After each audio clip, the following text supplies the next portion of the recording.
Você sabe que a gente estava falando sobre essa questão de, às vezes, não culpar Deus. Já faz um bom tempo isso aí. Eu tinha um carro, né? E eu trabalhava em uma boate em Santa Fé do Sul. Eu morava em Santa Fé do Sul. Pessoal que faz a festa do Bacana aqui em Rio Preto. Sei. E o Theo e o Bruno, se estiver assistindo, um abraço aí. São dois caras sensacionais. E na época, eles falaram, esse final de semana a boate não vai abrir. Nós vamos trocar o ar-condicionado, mexer com algumas coisas lá e tal. Você tá livre, você pode dar uma descansada. E eu não sei porquê, né?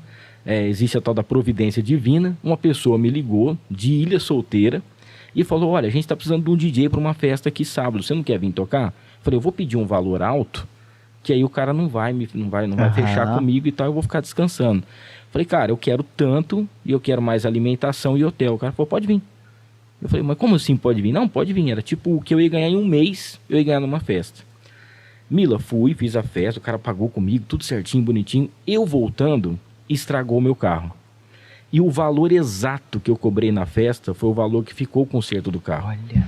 E na rádio que eu trabalhava, tinha muito padre, né? Na rádio. E eu cheguei um dia bravo e bufando e falando um monte de coisa e tal. Eu falei, padre, mas não é possível que Deus não... Quando eu vou ganhar um dinheiro, a hora que vai entrar um dinheiro, uma grana, aí Deus me vai falar um negócio desse, o carro estraga. E falou assim, meu filho, você percebeu de trás pra frente tudo que aconteceu? Eu falei, mas como assim de trás pra frente? Ele falou assim, primeiro, você não toca todo sábado no mesmo lugar? Eu falei, toco. Você tava nesse lugar sábado? Não.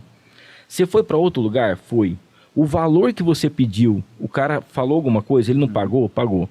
Deus é tão bom que ele sabia que o seu carro ia estragar, você não ia ter dinheiro para você consertar o seu carro, ele fez você ir para outro lugar, trabalhar, pegar esse dinheiro e ter condições de fazer o conserto. É isso aí. Depois disso eu falei, gente do céu, eu nunca tinha pensado... a gente começa a só olhar as coisas boas e ver... eu sempre falo isso, mas não falo isso toda semana. Comece a enxergar luz e coisas boas onde tem coisas ruins. Porque tudo é aprendizado. Entende? Tudo é aprendizado.